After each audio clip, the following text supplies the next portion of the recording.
que o Luciano, né, tinha pedido para iniciar, né, porque você fez um estudo baseado no começo do livro, né? Você quer trazer essas reflexões a partir do começo do livro.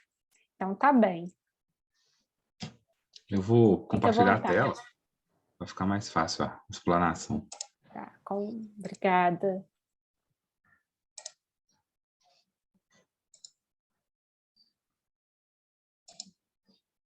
Penso que deve estar aparecendo para todos aí. Ótimo. Tá ótimo. Hoje é meu 8º dia aqui, né? 8º dia desse estudo, desse livro. Eu cheguei nesse grupo no primeiro dia desse livro, quando começou a introdução. Foi quando eu cheguei aqui. Estou caminhando. Inicialmente, esse livro me deu alguns nós na cabeça, algumas ideias para eu pensar, várias coisas para eu refletir a respeito do que eu estou fazendo dentro da minha autocultura, da minha própria vida. Uma frase para iniciar, né, que é a frase do livro, está lá na introdução. Que oportunidade tem um homem de hoje, sobrecarregado com suas fraquezas e responsabilidades, de atingir o estado de perfeição humana, exemplificando nas vidas dos verdadeiros grandes homens do mundo. Essa frase me tocou inicialmente. Eu falei, o que eu estou fazendo dentro da minha evolução? Qual a minha ideia disso tudo? Né? Para mim chegou tudo muito novo. No primeiro dia eu recebi essa frase. E depois, estudando o livro, eu li o seguinte, no livro lá: a vida evolui passo a passo através dos reinos mineral, vegetal, animal, humano. A evolução continua mesmo depois de ter sido atingida a perfeição do estágio humano. Então, quando ele veio trazendo essa evolução da consciência, me balançou e me deu um nó. Me balançou aonde especificamente? Nessa parte do ser animal para o ser humano. Eu fui pesquisar melhor, né, como foi isso, saindo do reino mineral para o vegetal, para o animal, para chegar no humano. Eu percebi o seguinte, que eu, o humano, eu estava atrapalhando a evolução do ser animal, no momento em que eu vou lá, tiro a vida dele para me alimentar desse ser. Eu escutei, dentro das palestras que eu participei, vi, de que a vida é como se fosse uma escola. Tem o prézinho, o maternal, o fundamental, o ensino médio. A nossa evolução passa dentro dessa escola. O animal, ou eu, né, como humano, estou dentro dessa escola. Vamos jogar que eu tivesse 100 anos de vida em 1 ano de escola. Eu tive prova bimestral, prova trimestral, para eu passar de ano, para eu dar mais um passo, subir mais um degrau.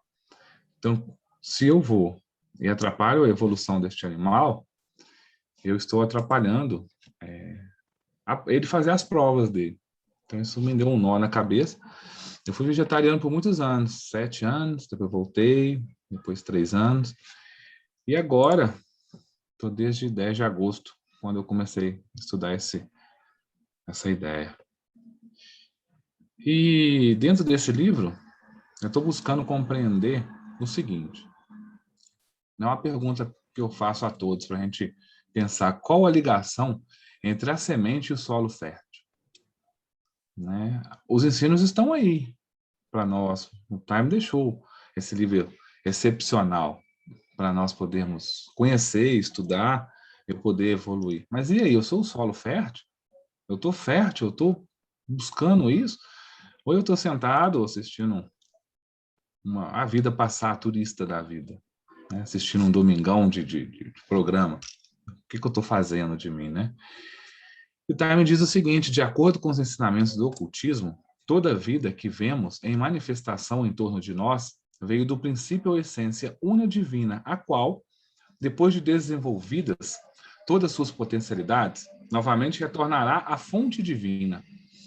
Todos os poderes e qualidades que associamos à divina perfeição estão presentes, quanto a vida emerge de sua origem de vida, num estado germinal ou latente, tal como uma árvore que está oculta em uma semente. Então, eu posso, né, antes dela se tornar uma árvore, ou eu me tornar um ser melhor, eu já tenho essa semente dentro de mim, né? Essa essência una divina. E saímos da casa do Pai para retornar. Né? Autocultura. Como me tornar mais fértil? Essa é a pergunta que eu estou fazendo para mim. O que ser fértil para a semente dos ensinamentos do ocultismo? O que é ser fértil? Como que a semente cresce dentro de mim? Né? Eu, como disse para vocês, eu estou na 8ª reunião. Então, estou muito novinho, né? Perto do Sérgio, que chegou com 21 anos. E essa semente, como é que eu vou fazer ela frutificar para mim? E quando essa semente germina? Né? Eu estou plantando uma sementinha dentro de mim. Igual aquela mão ali, né? Plantou uma sementinha, a semente está desenvolvendo, está crescendo. Eu cheguei aqui pequenininho naquela sementinha, hoje eu estou no 8º encontro, aprendendo. Né? E ele diz o seguinte, depois de um indivíduo ter passado por toda espécie de experiências, vida após vida, de ter aos poucos começado a dedicar seus pensamentos a coisas mais elevadas, e a viver uma vida nobre e dedicada. O veículo seguinte, o do plano búdico, começa também lentamente a se desenvolver, e a iluminação vinda dessa região para a mente aparece como a faculdade de discernimento, ou viveka, como é chamado em sânscrito. O homem começa a apreciar as verdades espirituais e a conhecer intuitivamente a sua essência, ainda que disso não tenha provas. Dentro daquela parte do turista da vida, todo dia o sol se nasce, o sol se põe, os passarinhos cantam, flores. Eu estou percebendo isso? Ou eu estou deixando o Zeca Pagodinho, a vida me levar? Então é isso que eu estou trazendo.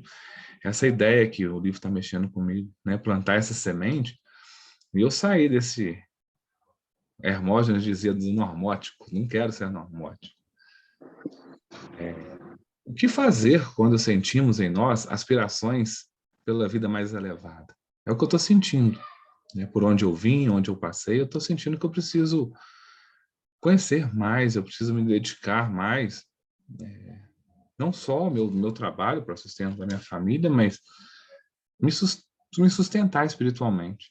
Né? A primeira coisa, naturalmente, é pensar profundamente nos problemas fundamentais da vida e elucidar nossa mente até que esses problemas se projetem claros ante a nossa visão mental e compreendemos que a única maneira de termos solução satisfatória e permanente é tomarmos o caminho que leva à perfeição e à iluminação. É necessário atravessar este processo preliminar de profunda reflexão, sondar o coração muito cuidadosamente, sem precipitação, para chegar a uma decisão em relação a esses assuntos vitais, porque muitas das vezes os ímpetos ocasionais que vêm do interior são de natureza evanescente, resultado das reações produtivas por desapontamentos e frustrações da vida. Eles vão desaparecendo aos poucos, à medida em que as atrações do mundo jogam sobre a mente seus véus de fascinação, e caímos novamente nas condições usuais de esquecimento de nosso destino superior. A ânsia divina que nos levará, através de muitas vidas, à nossa meta tem que ser constante e forte, e deve resultar da maturidade da alma, que será adquirida quando tivermos passado por toda espécie de experiências e aprendido todas as lições que elas têm para nos ensinar. Certa vez eu ouvi 3 palavras que me marcaram. Constância, é o primeiro ponto que eu tenho que ter na minha vida, constância no que eu preciso, no que eu quero, no que eu busco. Depois, quando eu atingir um nível de constância, eu vou chegar na vitória. Eu vou ser vitorioso dentro daquele objetivo da vida, naquele passo. Depois eu vou chegar na glória, que é quando eu me torno melhor, mais desperto. Todos os nossos veículos estão ligados entre si, são independentes e não podemos modificar um sem que até certo ponto os outros sejam modificados.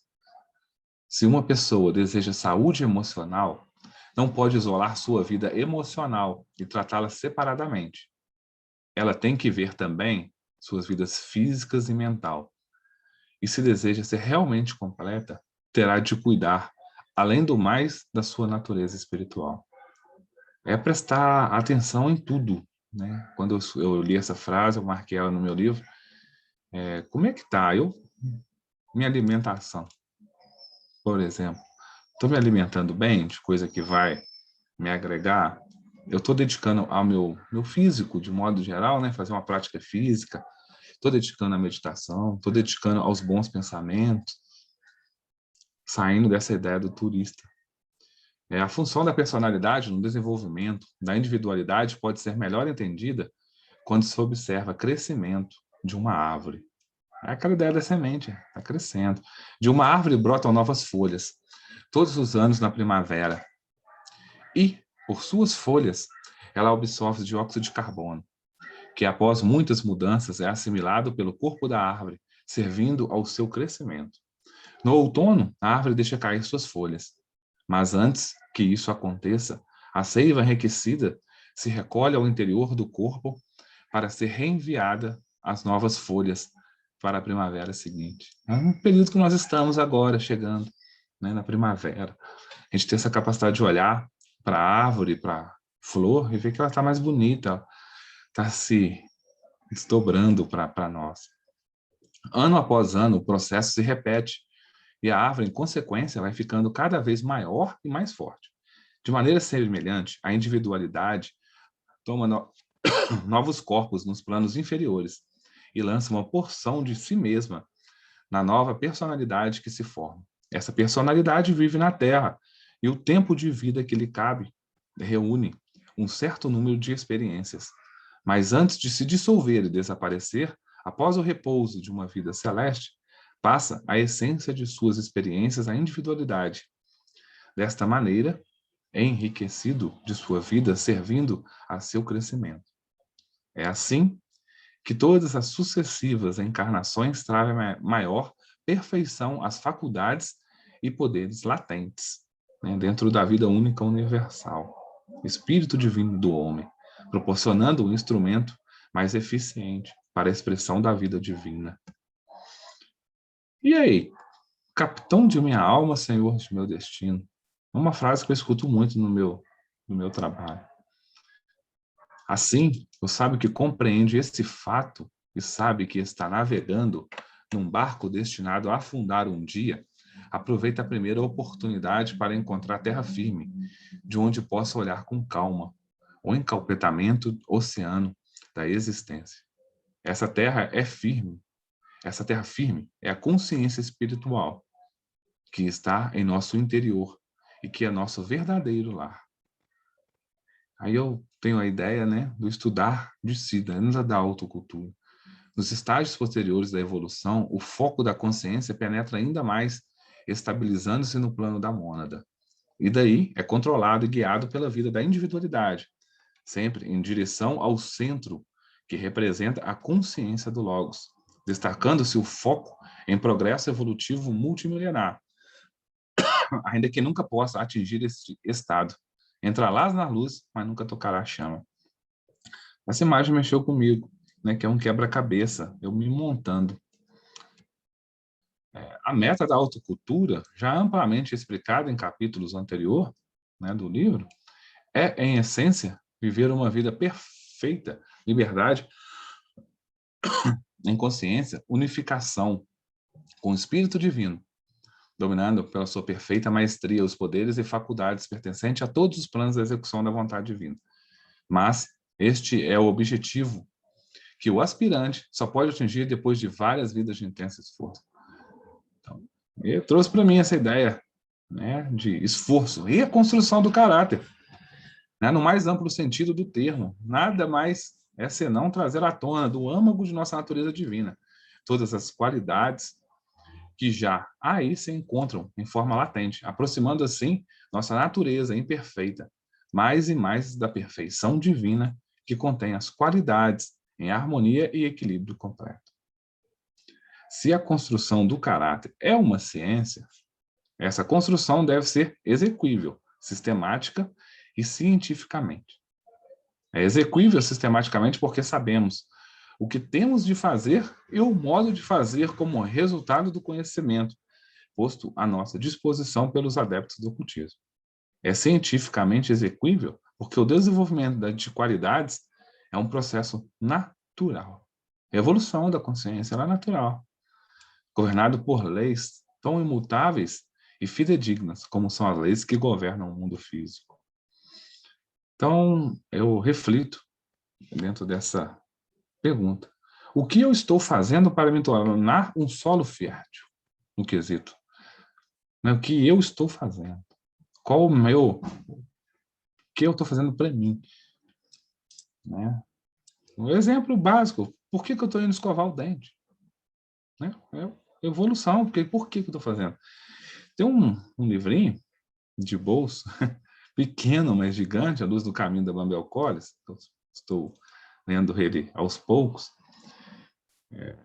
no item 18, busca o caminho, retirando-se para o interior. Eu buscar esse caminho que está dentro de mim. Depois completa, busca o caminho, avançando resolutamente para o exterior. O que está dentro de mim?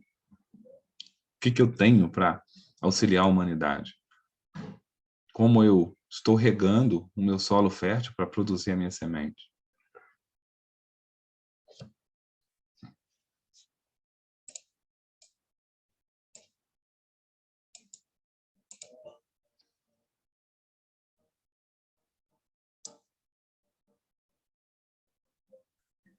A gente não está ouvindo, você está tentando colocar um áudio? Tentei, não saiu não? Não, se você quiser, você descompartilha de novo. Para vocês, tá saindo som? Ué, para mim não. Para você, Sérgio? Também não tem som, não. Não.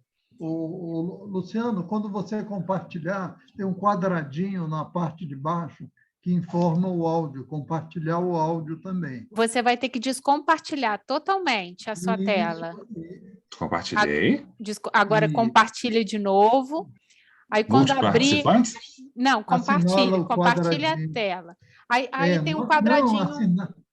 Tá, achei. Assinala Charles antes. Alsouza. Isso. Isso. Pronto.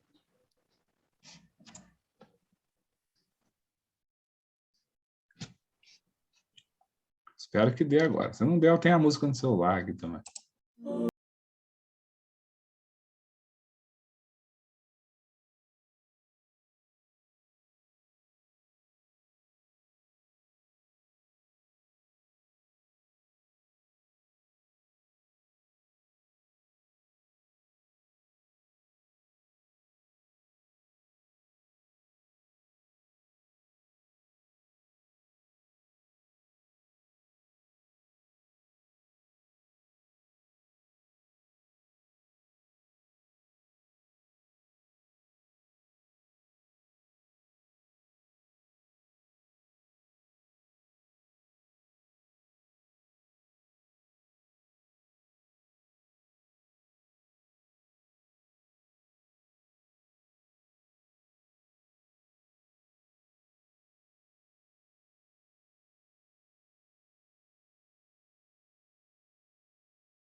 Meus amigos, é isso aí. Esse é o início.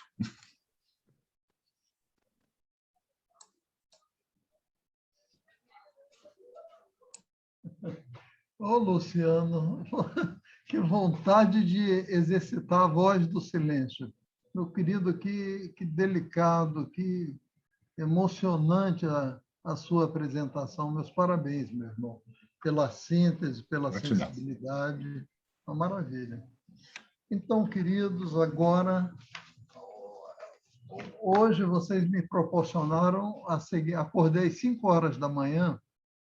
5 horas da manhã. Eu falei, nossa, eu tenho a reunião hoje à noite, às 7 horas, para falar sobre o livro do Taimini.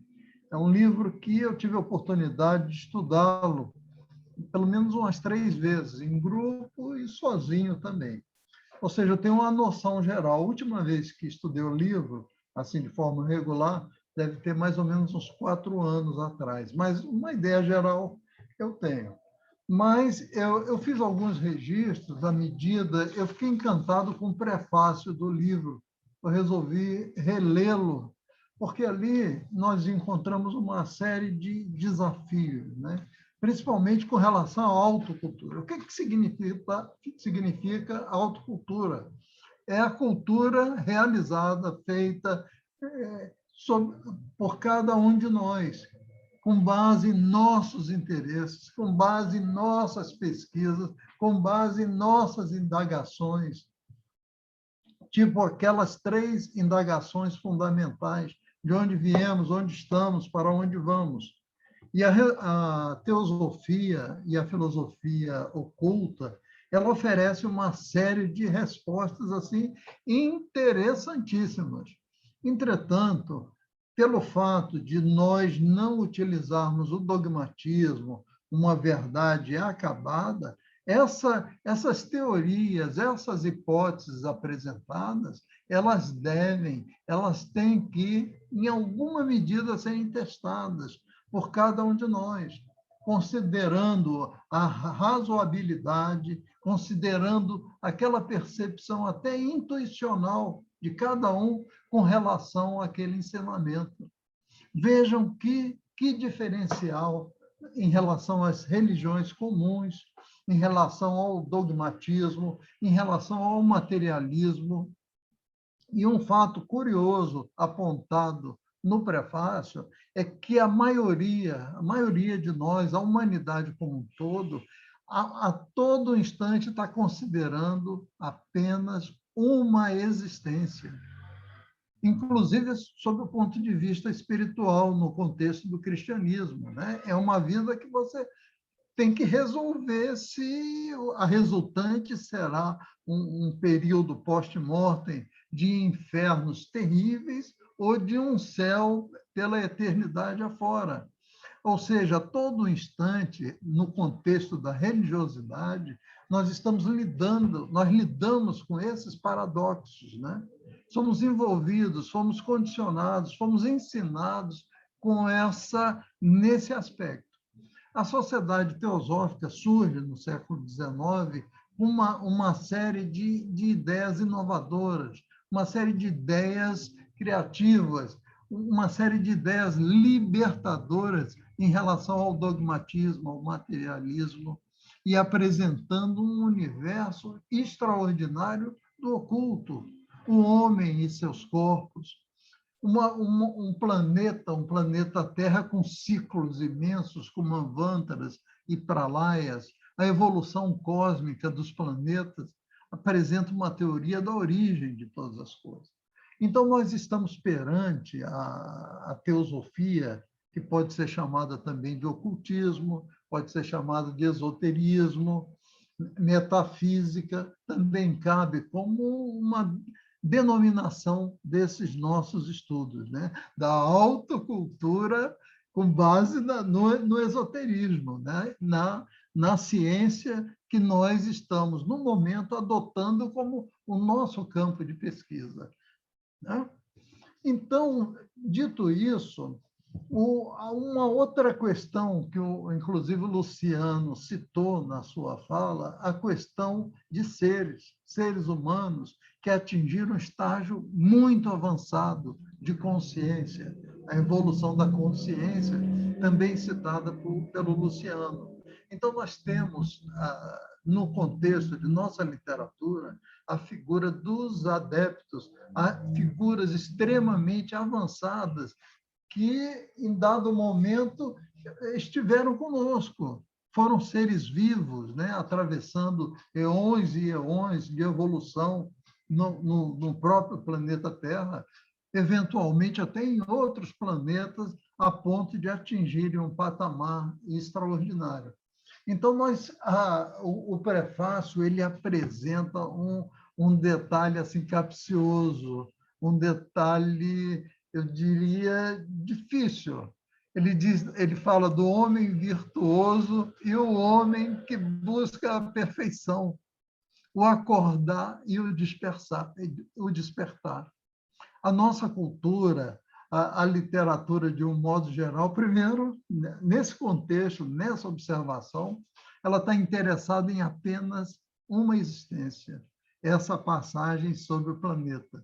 Não considera ideias extraordinárias, ideias que sustentam a evolução como a ideia de várias existências, como a ideia da reencarnação. Karma, evolução, cadeias planetárias, todas essas teorias fantásticas, né? Que o esoterismo, que o ocultismo nos apresenta.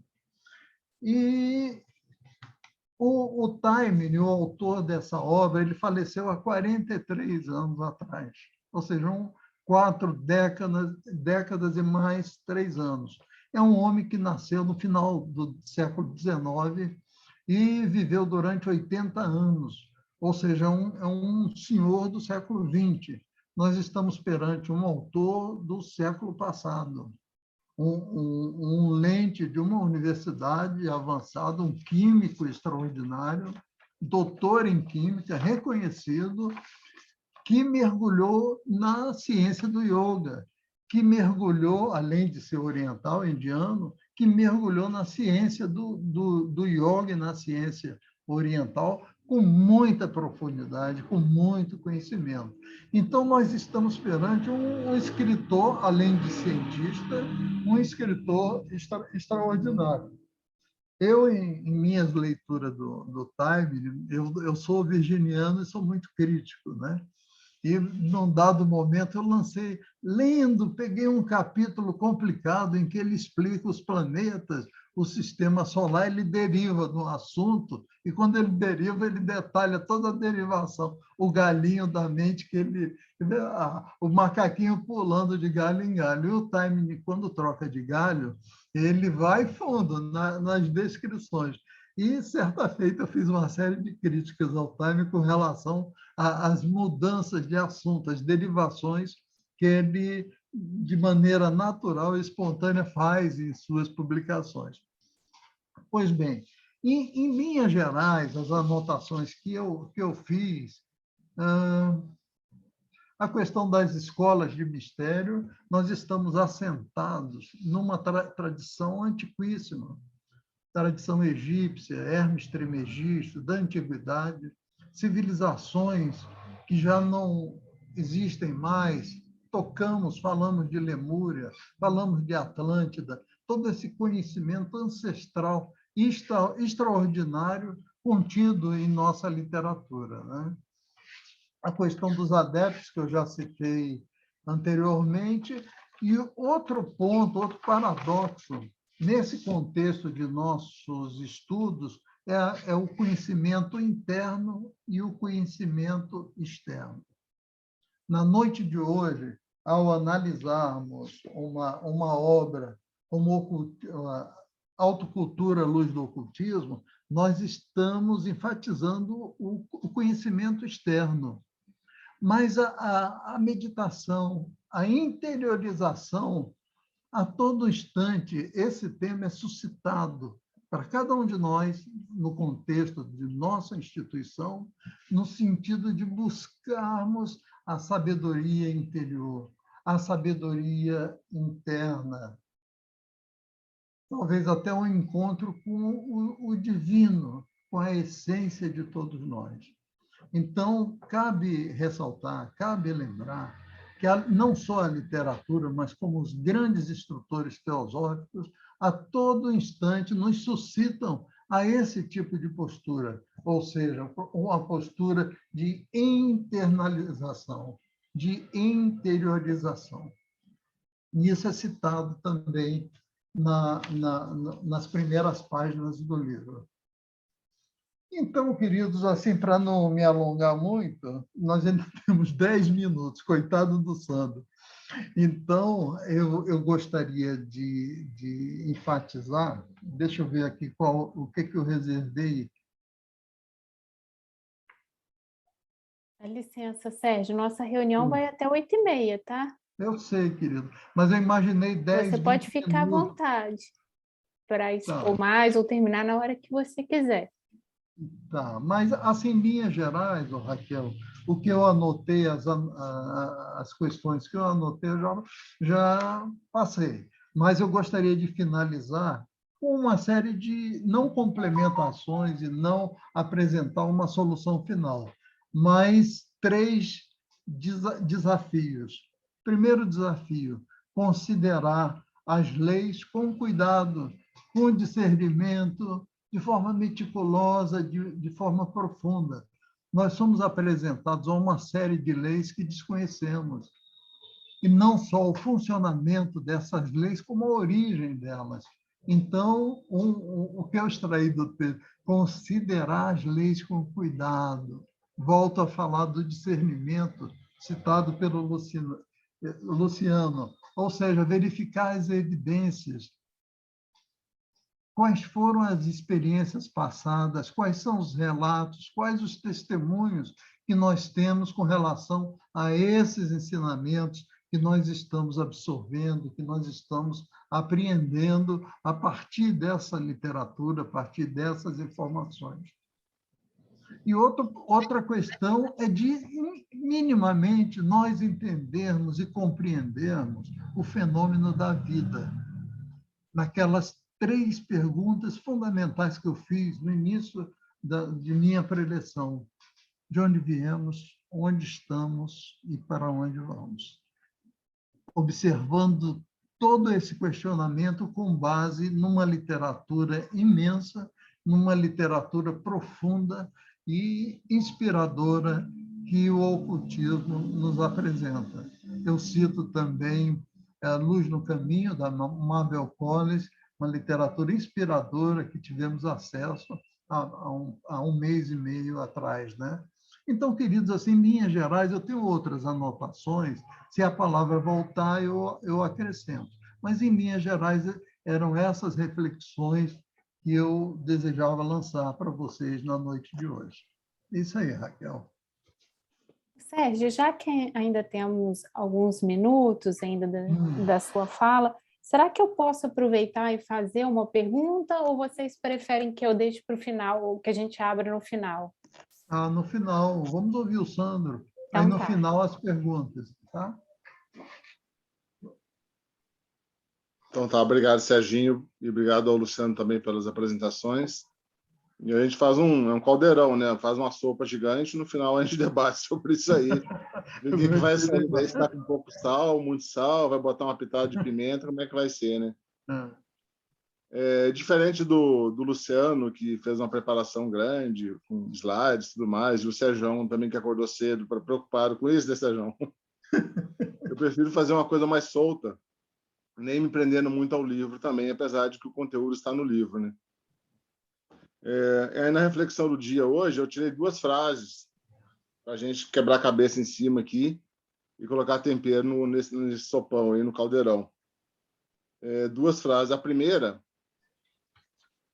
a teosofia não está em livros. Para a gente refletir em cima disso. E a segunda: não há necessidade de você concordar ou discordar de mim agora, né? Quando há um palestrante, uma aula teosófica, não tem essa necessidade de concordar ou ficar contra a pessoa de imediato, né? O convite principal é a reflexão. Então, você levar, às vezes, essa reflexão para casa, pensar um pouco, me parece o mais sensato, né? Eu lembro nos meus primeiros anos aí de teosofia, lá pelos anos 2000, eu não falava quase nada nas reuniões, era um silêncio total. Mas havia uma reflexão, levava aquilo para refletir para o dia seguinte, para a semana seguinte, né? E me foi muito útil isso, né? Na realidade, o que eu estou colocando aqui para vocês é o que eu passei, né? Então, fica mais fácil de colocar nesse sentido. Obviamente, para o irmão, para a irmã, para o outro irmão, para outra irmã, o acesso foi outro, de uma forma, se dá de uma maneira diferente, né? E assim vai. Mas essa frase, essa primeira frase que eu refleti hoje à tarde, a teosofia não está em livros, pegando um pedaço aí do que o Serginho falou, o Sérgio falou, que existem grandes seres, né? Uma hierarquia oculta, os arhats, né? Grandes seres que governam esse mundo, esse planeta também. E não é porque eu li alguns livros, ou li, sei lá, tem 140 livros de editora, não é porque eu li esses livros todos, não conheço nenhuma pessoa que leu todos, até hoje não me chegou aos meus ouvidos a pessoa que leu todos. Não é porque eu li todos esses livros que eu vou me aproximar desses seres, né?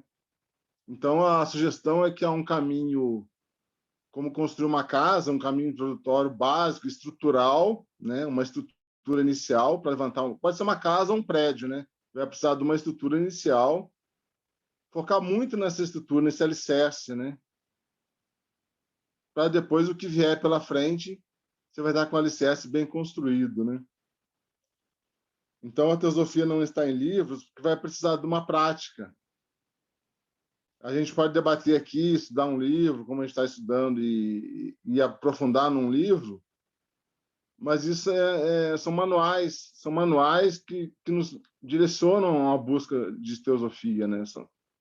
São todos manuais, para mim são todos manuais que levam a alguma coisa, mas amanhã de manhã eu preciso tentar me envolver com uma outra situação, né?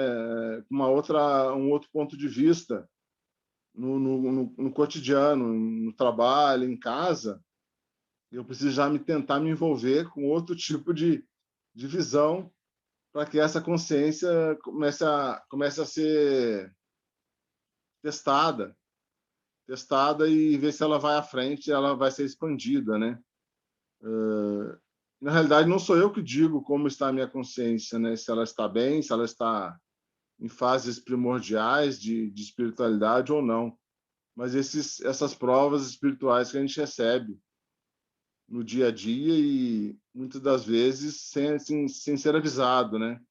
Com questões familiares, com questões de trabalho, com questões da sociedade comum, como a gente se coloca, né? Então, isso sempre vai acontecer. Já que eu estou me escalando para ser um aluno desses grandes seres, né? A única maneira deles averiguarem como que a gente está é mandando provas, né? Então, a gente recebe essas provas e, como uma prova de faculdade, será avaliado como a pessoa passou na prova ou vai repetir de ano, né? Só para a gente comentar um pouquinho rapidamente o que a Rosângela colocou nos estudos que ela tem apresentado para a gente, essa base, se alicerce, está no corpo físico. É aí que tudo parte daí. A gente vive num planeta físico, a gente tem um corpo físico para dar conta dele. Nossa maior identificação ainda é com o corpo físico. Então, como que eu cuido desse corpo físico? A Rosângela comentou também a alimentação, né?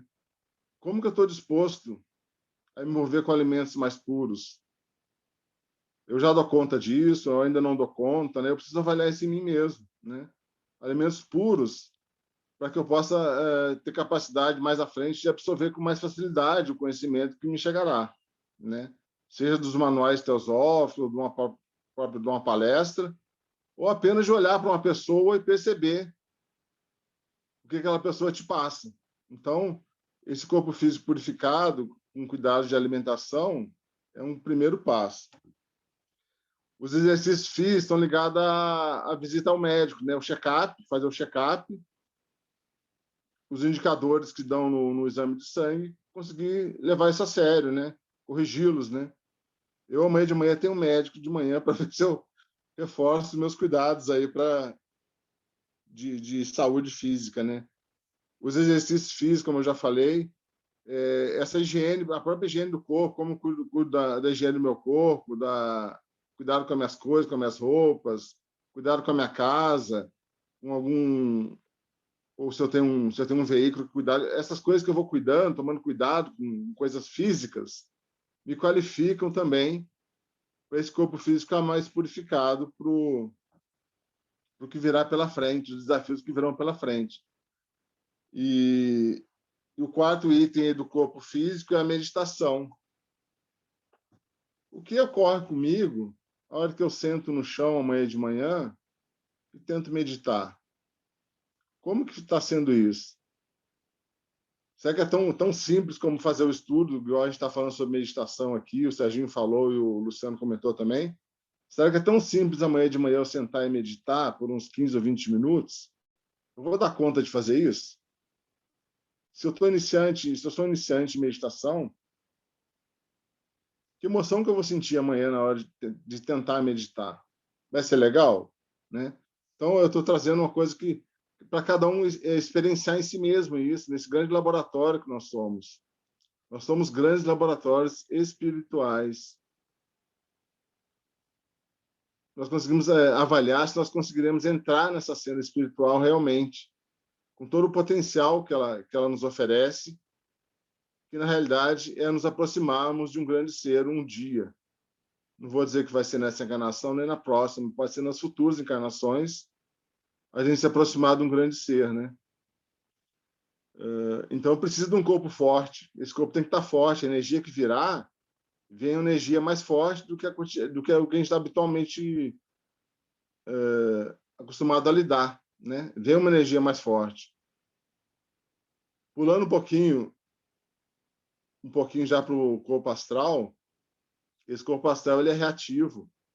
Ele fica o tempo todo, o dia inteiro, ficando feliz com coisas que são agradáveis e rejeitando coisas que são desagradáveis. Ele fica o dia inteiro fazendo isso. Eu preciso, uma hora ou outra, me envolver com isso, cuidar dele, para não ficar tão reativo, né? Tudo isso, já no segundo plano, no segundo espaço aí, que é o plano astral, vai me equilibrar para eu reagir melhor com o meu corpo físico e também funcionar melhor o meu corpo mental concreto. Esse corpo mental concreto, que ele quer as explicações todas racionais, né? Ele funciona para isso, ele quer razão em tudo, né? E a gente já sabe, como a Rosângela colocou e vai continuar apresentando para a gente semana que vem, que existem estágios superiores a esses corpos, né? E o nosso desafio é preparar os 3 inferiores para acessar o mental abstrato e o corpo búdico, intuicional, o corpo que tem a visão do todo. O corpo intuicional, o corpo búdico, ele observa sem crítica, né? E imagino que aí que vem uma compreensão maior, uma compreensão do todo, sem ficar explicando muito, sem ficar perguntando muito, sem ficar querendo explicações racionais o tempo todo. Essa questão de se aproximar da hierarquia dos grandes seres me parece óbvio hoje, lógico, que não há como eu chegar perto deles com esses 3 corpos desalinhados, cada um querendo fazer o que quer. O corpo físico é uma coisa, o corpo astral é outra, e o mental, pela sua razão, imagina outra coisa. Como que eu vou me aproximar de um grande ser desse jeito? Então, a educação desses 3 corpos inferiores é totalmente possível. Os manuais de teosofia esclarecem muito bem como fazê-lo, né? E como o Serginho colocou e o Luciano também, a possibilidade só depende de nós mesmos, né? Imagina eu chegando perto de um grande ser hoje, ou com esses corpos um pouco indecisos, né? Não em uníssono, né? Você vai chegar perto do mestre, caso você consiga chegar perto dele hoje, ou eu vou encher de perguntas. Vou querer saber um monte de coisa que não foi explicado antes. Vou querer explicações racionais. Nos parece, pelo estudo de teosofia, e uma tentativa de prática, que alguns já têm, que esse equilíbrio dos três, para chegar perto do mestre, é necessário, é indispensável, aliás. Para eu já chegar com um mental abstrato bem desenvolvido e com o corpo búdico desenvolvido também, um pouco, pelo menos, né? Senão eu vou querer agir como eu ajo hoje no dia a dia, as coisas mundanas, as coisas cotidianas. E parece que não dá certo desse jeito, pelo que a gente tem ouvido falar por aí em teosofia. É algo diferente disso, né? O próprio Krishnamurti, né, que escreve o livro Aos Pés do Mestre de 13 para 14 anos, ele fala que o mestre ditou para ele, a gente compreende que ele já tinha esse estágio de ter chegado próximo do mestre. Ele não ia se desenvolver como um ser humano ligado às coisas mundanas, né? E o livro não, que ele escreveu não, o livro que resumo de várias palestras que ele fez, o Jiddu Krishnamurti, e que o pessoal compilou e saiu o livro A Primeira e Última Liberdade, Krishnamurti se refere muito à libertação disso, dessas vias inferiores, né? O tempo todo é isso. Apesar que o linguajar dele não era como o linguajar dos livros teosóficos, né? Tem uma diferença que a gente percebe. Como se ele já tinha esse conhecimento, ele já veio uma criança com esse conhecimento.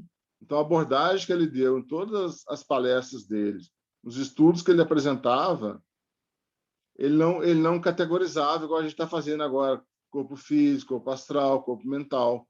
Ele falava de uma maneira mais ampla do que isso. Mas não quer dizer que desmereça isso também. Acho que as duas coisas funcionam junto.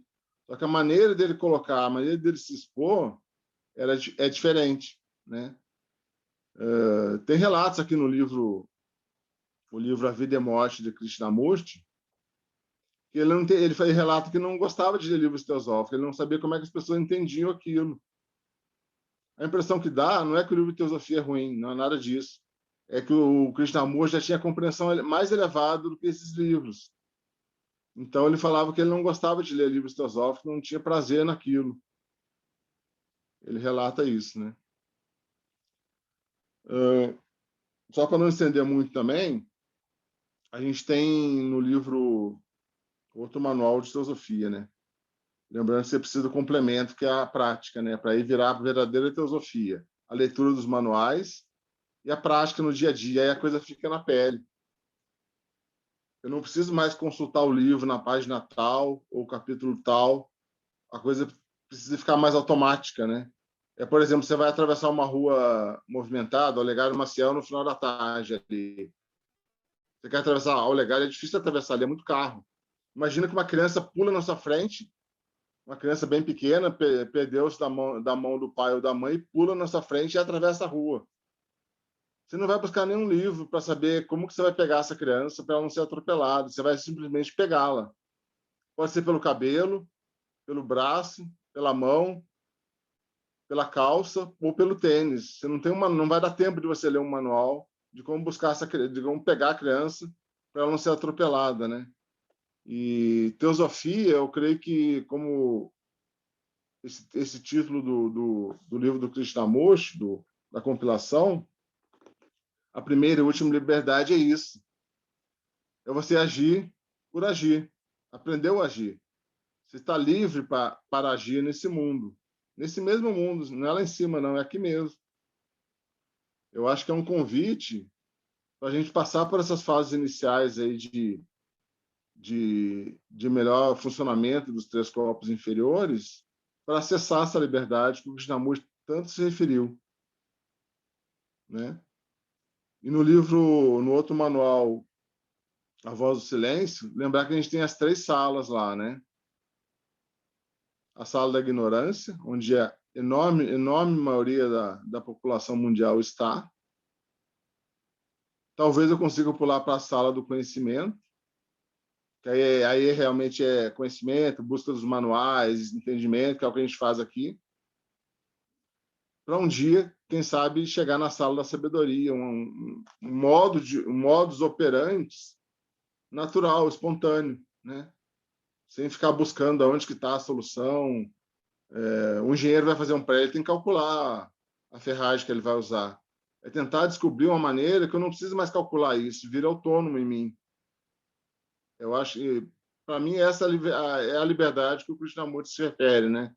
Muito focado em amor, em novas ideias, sempre no amor e novas ideias, uma vez que ele considera que memória é coisa antiga, é passado, ele vê pouca utilidade nisso também, né? E lembrando também, pessoal, que há uma referência, saber identificar não, saber compreender que há mistérios menores, que é o que a gente está estudando aqui, entender mistérios menores, e há mistérios maiores. Mistérios maiores, só o mestre vai passar para você. A gente não consegue passar esse material numa reunião de teosofia, numa loja teosófica ou grupo de estudo teosófico, né? Relatos também no livro do Krishnamurti, a Vida e Morte de Krishnamurti, o livro não é dele, o contato que ele tinha com o mestre dele, né? Lá relata detalhes de como a coisa se dava. E, obviamente, que ele teria acesso a esses mistérios maiores que estão disponíveis a todos nós, desde que nós nos preparemos para um dia ter acesso a isso, né? E só lembrando, né, que não vai dar para a gente chegar lá nesse estágio superior, uma coisa mais elaborada, num trabalho mais próximo do possível, que isso é possível, mas o mais próximo disso, com os contextos físicos que a gente tem, do dia a dia, que a gente está habituado, a gente está treinado a fazer um monte de coisa. Eu preciso, pelo menos, parar para pensar de que uma maneira mais sutil, mais elevada, eu consigo fazer. Isso aí. Tá ok? Eu acho que basicamente é isso. Outra coisa, a questão do conhecimento de Karma e Dharma. Esse conhecimento de Karma e Dharma, algumas tradições já falam, algumas religiões falam, mas precisa entender mais do que você já conhece. Sempre vai passar por aí. Esse Karma, além de você ter as teorias, o que é o Karma, até o próprio Antônio Geraldo Buch desenvolve isso, a Annie Besant desenvolve muito bem isso, mas eu preciso entender o meu próprio Karma. Eu entender o meu próprio Karma para mim mesmo. Para depois talvez chegar num Dharma, essa missão maior de vida, né? Entender o karma é uma sensibilidade grande, um processo de autoconhecimento e entender o contexto familiar que você nasceu, pai, mãe. Às vezes tem gente que não teve o pai ou não teve a mãe, sem julgar, sem achar ruim isso, começar a entender isso, o porquê disso. Outra maneira que eu acho que para mim funcionou entender um pouco do karma é entender as doenças familiares, né? Eu acho que ajuda também. Tá ok? Um beijo, um abraço nos corações de todos vocês.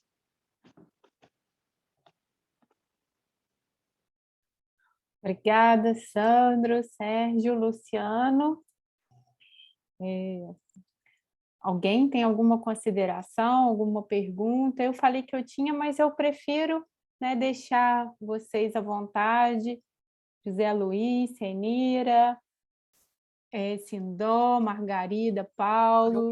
Raquel, Maurício. Raquel, eu estou agoniado com essa tua pergunta. Eu falei, meu Deus, quais são as perguntas da Raquel? Eu tenho uma pergunta, mas o Maurício está pedindo a vez aqui. Depois... Maurício, por favor, Maurício. Eu queria fazer algumas colocações. Primeiramente, agradecer aos 3 expositores de hoje que nos enriqueceram, né, com as suas posições, com sua interpretação sobre, né, o livro do Taime, que é Alta Cultura à Luz do Ocultismo. Mas, em relação ao que o Sandro colocou sobre que teosofia não está nos livros, eu discordo um pouco, não sei se eu estou certo, porque nessa encarnação que eu estou atualmente, das 777 que eu tenho direito, eu ainda preciso tomar conhecimento do que está nos livros para conseguir me entender melhor, né? Logicamente, quer dizer, o Krishnamurti já estava num ponto de evolução muito superior a qualquer um de nós. Então, ele discordava dos livros teosóficos porque ele já estava num estágio muito avançado. Nós mesmos estamos fazendo um estudo do livro do Taime, que está no livro. Eu preciso do auxílio de uma pessoa iluminada como Taime, de um clarividente como Leadbeater, de outros seres dessa envergadura que nos passaram, através dos livros, um conhecimento que eu preciso para poder me ajudar na evolução que eu estou procurando, né? Além disso, por exemplo, estamos todos na sociedade teosófica. O segundo objetivo da sociedade teosófica é encorajar o estudo de religião comparada à filosofia e ciência. E eu não tenho como estudar religião comparada à filosofia e ciência se eu não for buscar nos livros. Logicamente que pode ser que ainda nessa encarnação eu atinja um estágio que eu não preciso mais me socorrer dos livros para adquirir um conhecimento que é a base, né? Eu também não aprendi sobre meditação meditando. Eu aprendi sobre meditação lendo livros de vários autores falando o que é a meditação, como fazer a meditação e tal e tudo mais. Para chegar à sabedoria que eu, em alguma encarnação, vá conseguir atingir, eu preciso do conhecimento que eu adquiri através dos livros. Era só essa observação que eu queria fazer para encaixar nesse papo final nosso aqui. Maurício, a questão colocada aqui em função do nível mais elevado, né? É chegar perto do mestre sabedoria. Por isso que é comparado ao Krishnamurti, ao Sr. Leadbeater e a Sra. Blavatsky. Todos eram iniciados, eles eram discípulos mais do que aceitos, né? Iniciados. Então, a referência como se a possibilidade que existe, como eu falei na apresentação, pode ser que não seja nessa encarnação, nem na próxima, pode ser que demore mais, depende de cada um, né? Essa coisa toda. Eu trouxe muito a questão que a questão minha, que eu vivi, eu li pouco, eu não li muito. Eu não fui um grande voraz de livros, até hoje não sou, né? Mas aí eu foquei muito numa prática, né? Numa prática diária. Tive até assim a questão da educação de um pai que não era teósofo, mas tinha uma educação muito boa que eu recebi dele e que me fez vir muito para a prática, né? E eu creio que a prática complementa essa questão do livro. Preciso do livro, mas ele não é o todo do conhecimento teosófico. Tá. Perfeito. Só para completar aqui, Sérgio, só um minutinho. Maurício, eu estou com a frase no gatilho há mais de 3 minutos. Então vai. Que ela consta da Bíblia, que diz o seguinte: a letra que mata e o espírito que vivifica. Nós entramos em contato literário, com muita sabedoria, entretanto, o espírito não está presente. Aquele ensinamento, aquela belezura teológica não faz parte do nosso viver, não faz parte de que adianta conhecer de cor.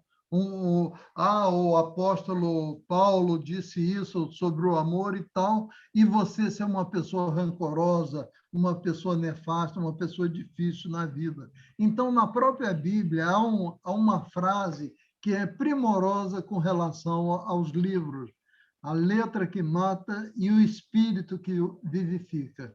Ou seja, que as noções espirituais, que os ensinamentos espirituais sejam uma expressão de nosso viver. É só para amenizar. Não que os livros sejam assim desnecessários, lógico que são. Eu estou citando a Bíblia, que é um livro que recomenda que haja vivificação do espírito na letra morta, que é um livro morto na estante, também sobre esse aspecto. Né? Do que eu li de teosofia, nada me matou, nada me prejudicou. O que eu só coloquei é que não se pode afirmar que a teosofia não está nos livros. O que está nos livros nos ensina o que é a teosofia e nos ensina o que é ser teósofo. E sei também de experiência própria que é a experiência, o espírito, a procura interna, a meditação, que aí eu não preciso, para meditar, de saber de livro nenhum, é que vai me encaminhar no caminho.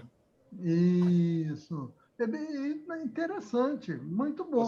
Agora, parece que o José Luiz também quer falar alguma coisa. José Luiz, oh meu Deus. Oi, eu não queria, bom, vou falar. Oi, professor. Vamos lá, Zé. Olha só, eu entendo o que o Sandro e o Maurício falaram, entendeu?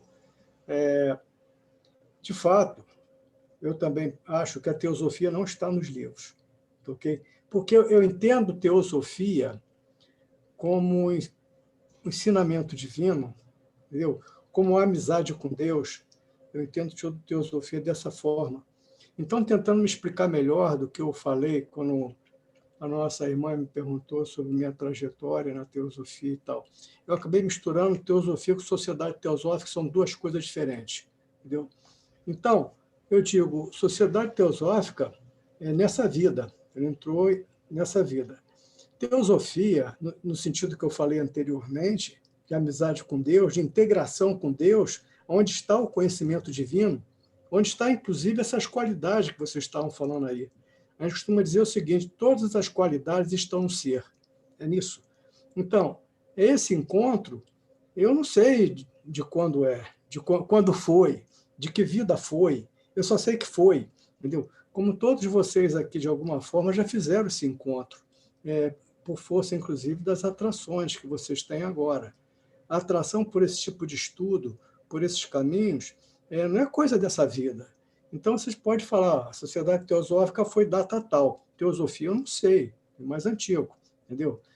O Luciano falou que é novinho. Ô, Luciano, você não é novinho em coisa nenhuma. Você é um espírito antigo também. Você é um irmão mais velho. Você vem de outras caminhadas, outras estradas. Ninguém adquire a centralização e a tranquilidade que você tem assim. Você não é novinho. Você tem estrada. Você pode dizer que travou contato com a sociedade teosófica nessa encarnação, que é outra coisa, entendeu? Mas é isso, eu entendo. Não, agora, os livros são importantes? São, porque os livros é que nos permite vislumbrar isso, entendeu? Os livros que permitem você saber que vai ter que se aplicar, vai ter que praticar, vai ter que meditar, vai ter que voltar para dentro, vai ter que fazer amizade com Deus, entendeu? Como é que a gente se aproxima dos grandes seres? A gente se aproxima dos grandes seres se afastando do ego. Eu não conheço outro caminho, entendeu? Se afaste do ego, que você vai se aproximar dos grandes seres ou do grande ser. Era isso que eu tinha para falar. Espero que eu tenha ajudado de alguma forma. 13 horas, obrigado. Isso eu também acho que é por aí. Ô, Serginho, dentro do que você falou aí, olha como é que são as coisas. Da Bíblia Sagrada, quantos anos tem a Bíblia Sagrada, né? O que aconteceu? As pessoas leram, não entenderam, não leram, ou leram e não quiseram praticar. Porque olha a confusão que está o mundo hoje, né? É um livro antigo, e olha a confusão que está isso aí, né? É bem complexa a situação. Não é só a Bíblia, Sandro. Os outros livros também, o Corão, leram e não entenderam. Entendeu? Os Vedas leram e não entenderam. Não é um problema, porque o homem está querendo ler com o ego, não vai conseguir entender com o ego na frente.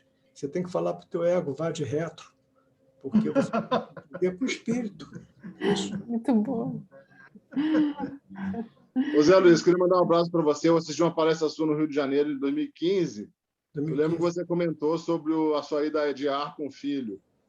Rapaz. Um abraço, Então, bom te ver. Então, Abraço para você também, Sandra.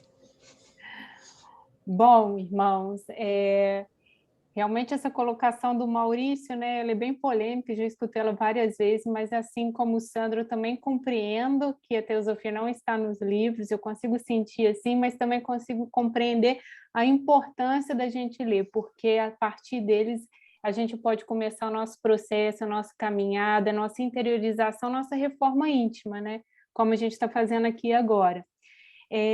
Mais alguém quer fazer uma pergunta? Eu posso fazer a minha, mais alguma coisa? É porque eu acho que você está curioso, né, Sérgio? Nossa, nem fala. Mas é porque Vai lá, tem Raquel, tantas faça a pergunta. pessoas ilustres aqui na nossa sala, eu gostaria de... Mas a minha pergunta é assim. O Luciano, deixa eu ver se eu vou fazer, colocar ela de uma forma como vem assim para mim, como chegou para mim.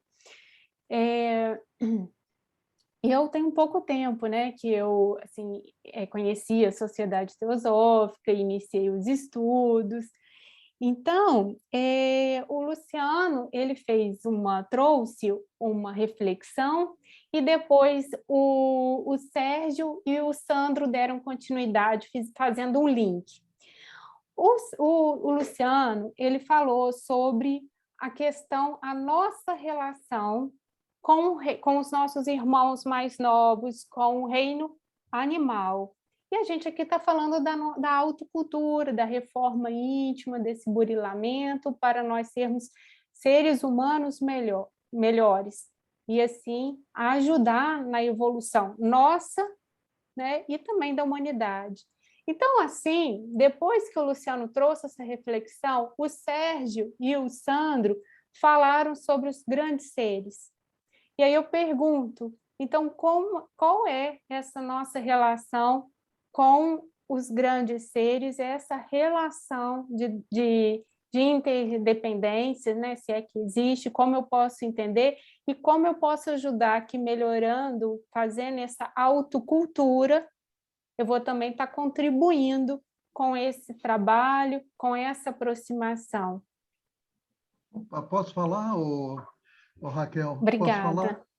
O Maurício falou que teve que sair, gente. Ele realmente costuma ter que sair em ponto, tá? Eu vou delegar essa resposta para o Zé Luiz. Agora, na verdade, só uma breve. Os arquétipos, o que são arquétipos? Os arquétipos são modelos. O Mahatma Gandhi é um arquétipo, é um modelo em termos de espiritualidade, em termos comportamentais para a Índia. Uma Teresa de Calcutá, um São Francisco de Assis, são pessoas extraordinárias, modelos para o comportamento humano, símbolos, signos que impressionam pela originalidade, pela caridade, pela compaixão e assim por diante.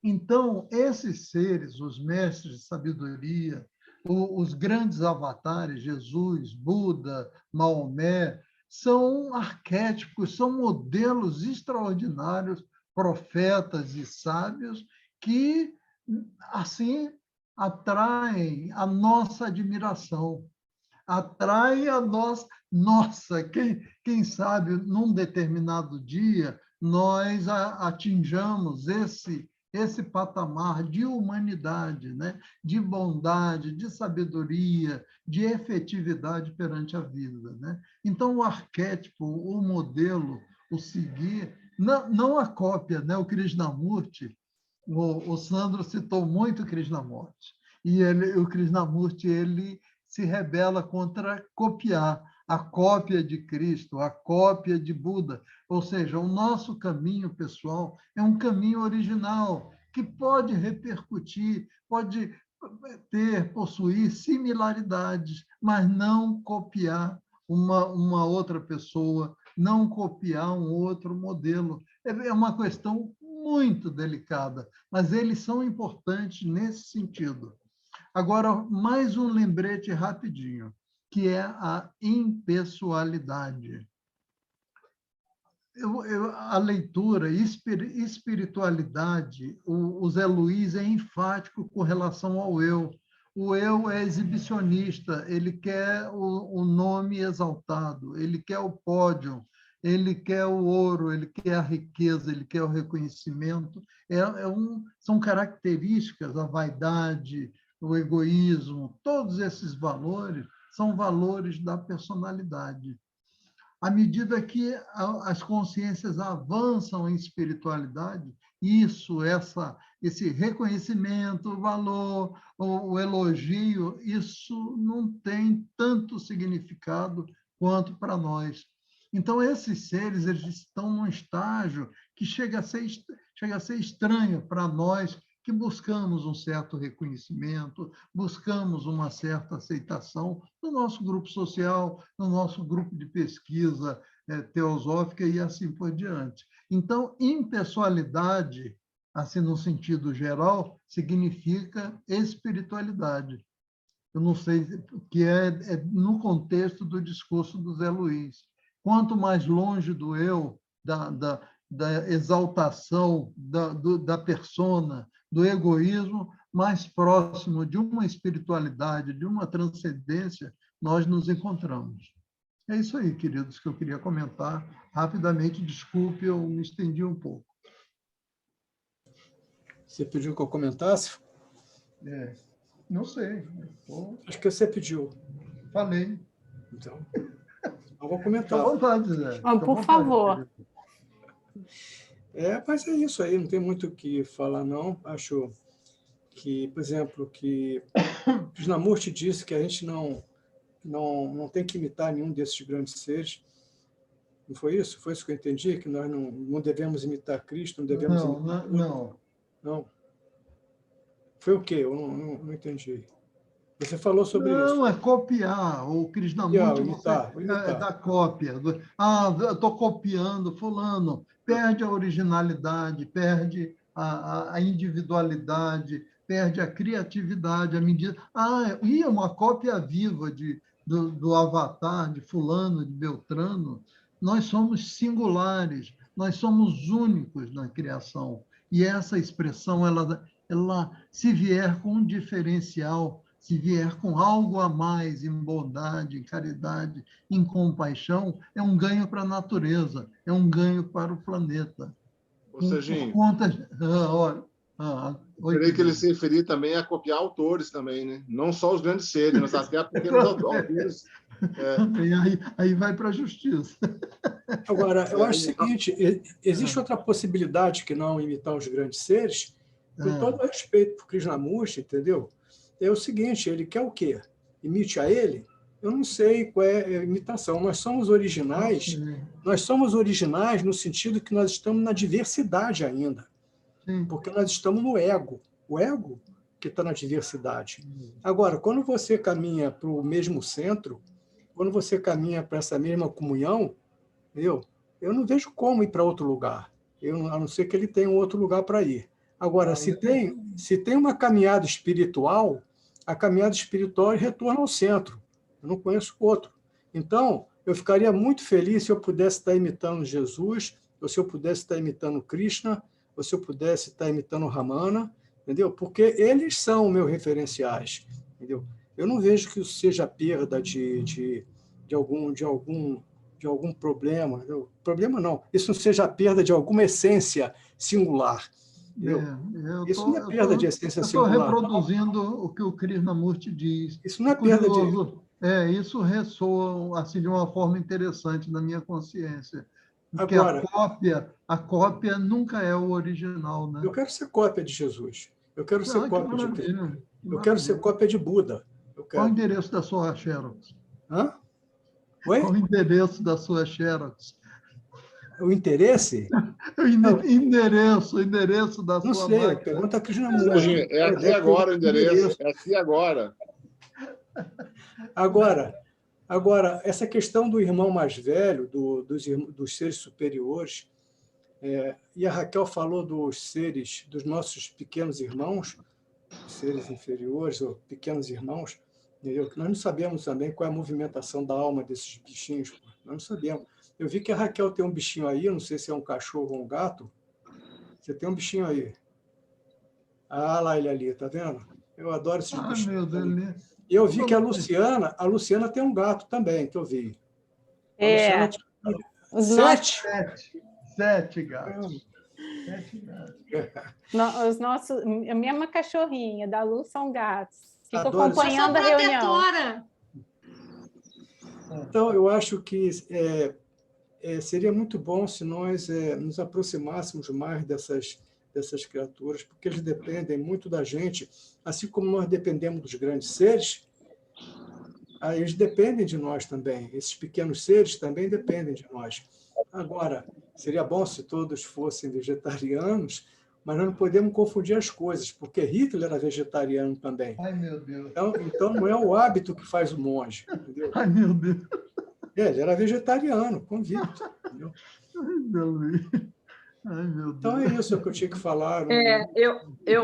Dá licença um pouquinho. Eu acho que estava faltando, Raquel, isso que Zé Luiz falou agora, com relação aos animais. Nós, humanos, precisamos tratar esses animais muito bem, da melhor maneira possível, e dar o nosso amor, o nosso carinho, a nossa compreensão, para que eles desencarnem bem, né? Desencarnem pelo amor, né? Não por outros meios.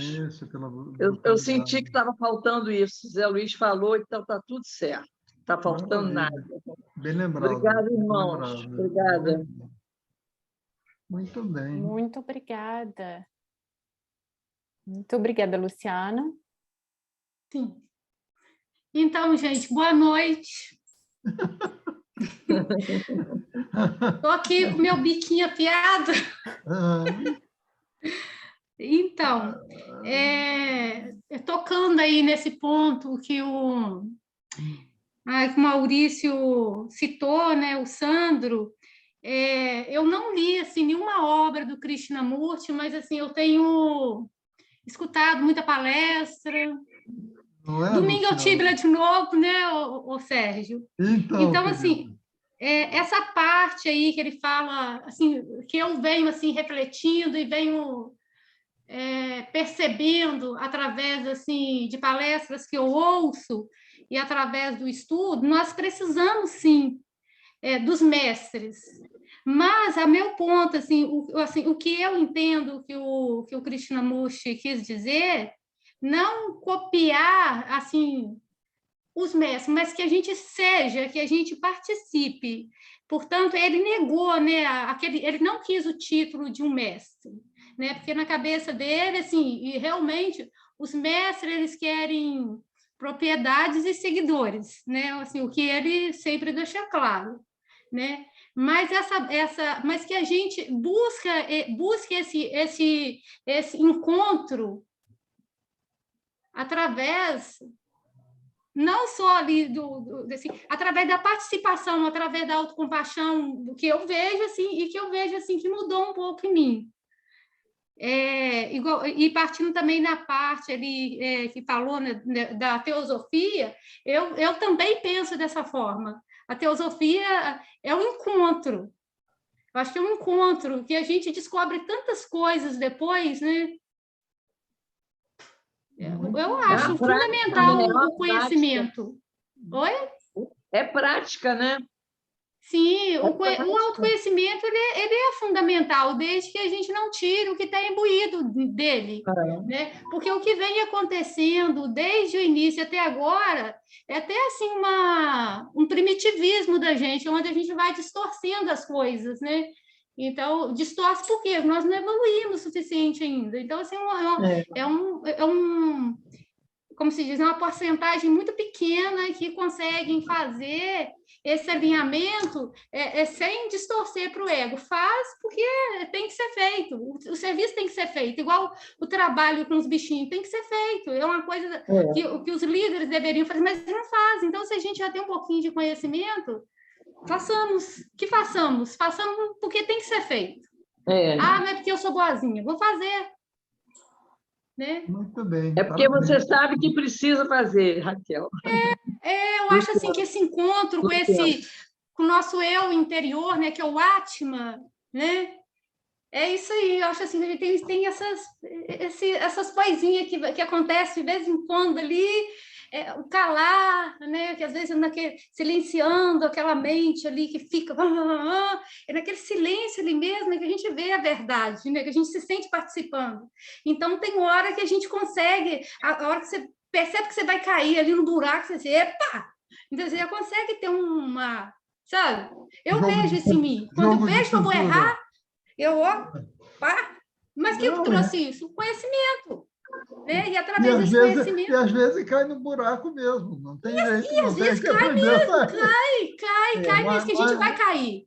Mas eu acho que o mote da noite é a autocultura à luz do ocultismo. O que significa autocultura? É a nossa busca do conhecimento espiritual. E nós estamos perante uma literatura de uma abrangência que fala do nascimento do cosmos, dos corpos, dos princípios existentes. E nós, seres humanos, o Sandro citou muito bem o corpo físico, o astral, o mental, até a Atma, até a essência espiritual de cada um de nós.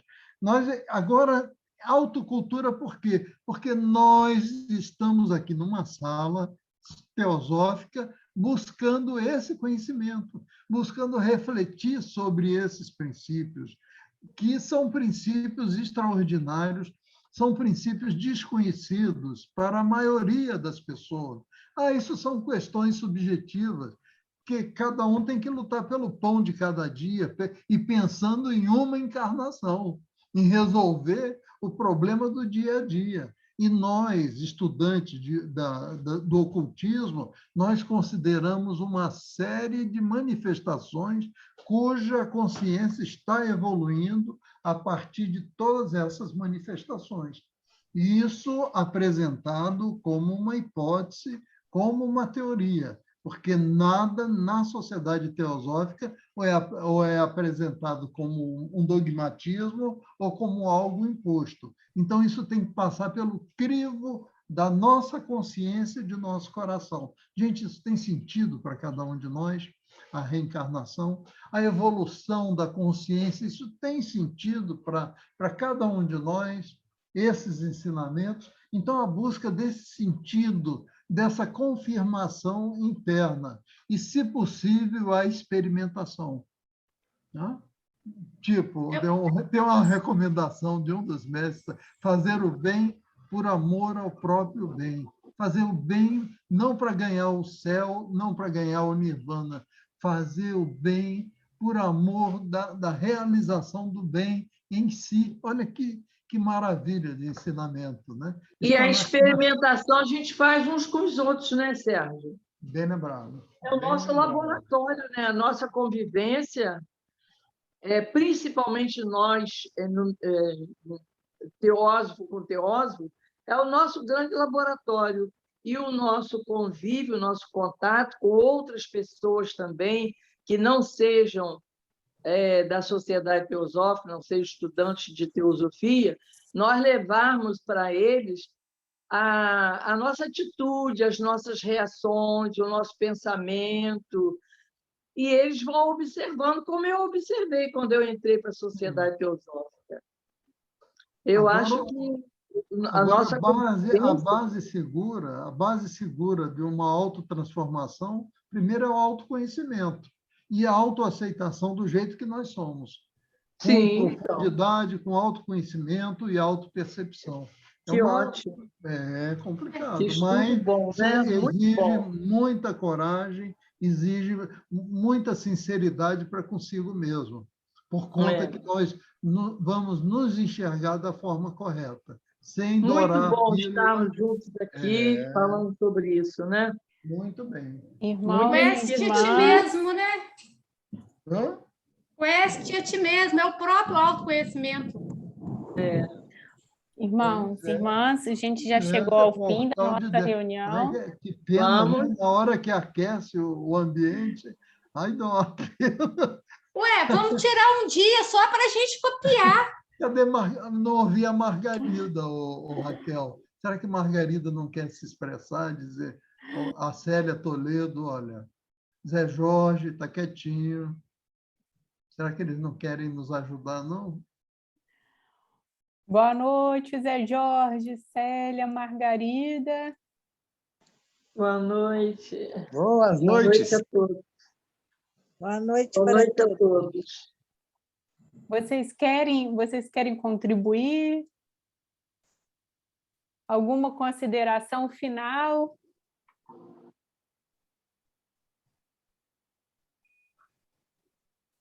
Gente, a gente tem também aqui no nosso Get, acho que o Sérgio já teve a oportunidade de ver e escutar, assistir o Zé Jorge cantando. Então, nem sempre ele tem condições, mas ele canta, o José Luiz. A Sindó, não sei se ela também já escutou. Ele canta o mantra da unidade. Já. Inclusive foi no dia do seu aniversário, né? Ele Canta aí, canta. então nem sempre ele tem condição, mas a gente de vez em quando pede para encerrar.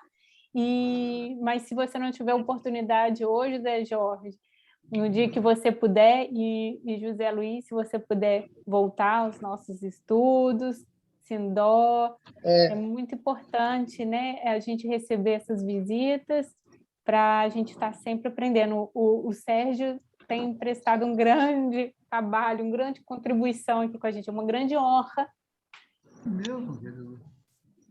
Você sabe, né, Raquel? Vocês, uma vibração é uma boa, grande honra nossa. a gente ter aqui você aqui com a gente. Olha, não estrague essa persona, Raquel. Oh, meu Como Deus. diz o Cláudio, você que lida com esse Olha o seu eu, ego olha o agora. eu Deixa dele. eu elogiar. Agora você veja como... Você fica estragando esse euzinho. Para com isso. Deixa eu elogiar. Você que se vira com o seu ego. Porque eu falo do coração, você sabe. Gente. Oi, Margarida, vai nos falar alguma coisa, querida? E o Zé Jorge também, né? Olha. Gente, estamos para encerrar nossa reunião. A gente já ultrapassou aqui uns 15 minutos. Zé Jorge? Raquel, boa noite a todos, boa noite, Sérgio, boa noite, Zé Luiz, boa noite, Luciana, boa noite, Raquel. É o seguinte, com relação a... Bom, primeiramente, obrigado pela oportunidade, obrigado por lembrar de mim, obrigado por essa preocupação de mostrar interesse em que eu participe, mas tadinho de mim, gente. Eu fico aqui desse tamanho quando eu ouço vocês falarem, que eu realmente, eu sempre gosto, mas eu não estou... Eu vou tentar até não me alongar aqui, não, senão a Raquel daqui a pouco me puxa a orelha. Mas eu estou aprendendo muito, e agora que eu estou me inserindo nesse contexto da coisa. Eu li pouca coisa até agora, apesar de gostar muito do assunto, eu, infelizmente, estou meio tardio nesse princípio de caminhar na senda. Eu gosto de falar muito a palavra senda, né? Então, é isso. Eu tenho que agradecer muito, mas eu não me sinto ainda sem altura para contribuir, não. Sou cheio de falhas, sou cheio de interpretação errada, né, Sérgio? O Sérgio sabe disso. Não, mas entendeu? Olha só, Zé Jorge, você está no ponto, porque você não está condicionado como nós. Você está no ponto para a iluminação. Quanto menos bagagem, melhor. Oh, que bom! Eu vou tentar aproveitar isso. Então. Fazer dessa falha uma qualidade, fazer desse defeito, né? Ou falha uma qualidade, quem sabe? E eu só faço isso, Zé Jorge, você sabe que eu já te falei, porque meio que assim, é a minha tarefa, né? Minha responsabilidade, porque eu sou bem tímida. Raquel, a Margarida ligou a câmera e está com fone de ouvido. Margarida, por favor. Estou escutando na lei do silêncio. Margarida. Estou interpretando a lei do silêncio. Só estou assimilando, entendeu? Estou igual aquela de Paulo, analisar tudo e retém o que for bem. Olha que maravilha. Estou tentando. Falou e disse, Margarida.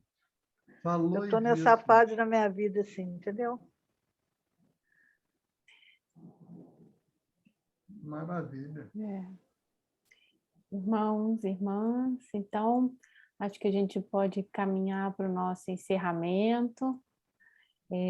Deixo com vocês, se o José Luiz quiser falar alguma coisa, né? Quiser encerrar essa participação. Gente, muita gratidão da sua vinda, muito importante para a gente, assim como o Sérgio, que está sempre conosco. Essa noite foi muito especial, porque nos fez lembrar de assuntos tão importantes, tópicos tão importantes desse livro maravilhoso que é a Autocultura, a Luz do Ocultismo. É um trabalho árduo, né, e que a gente tem que fazer isso mesmo com muita coragem, como diz o Sérgio, esse autoconhecimento para compreender e depois realizar, né? Então, são dois momentos e a gente precisa ter coragem para fazer ambos, né? Tentar compreender e tentar realizar em nossas vidas. Então, agradeço a todos e então até o próximo encontro nosso, até a próxima terça-feira. Muito obrigada.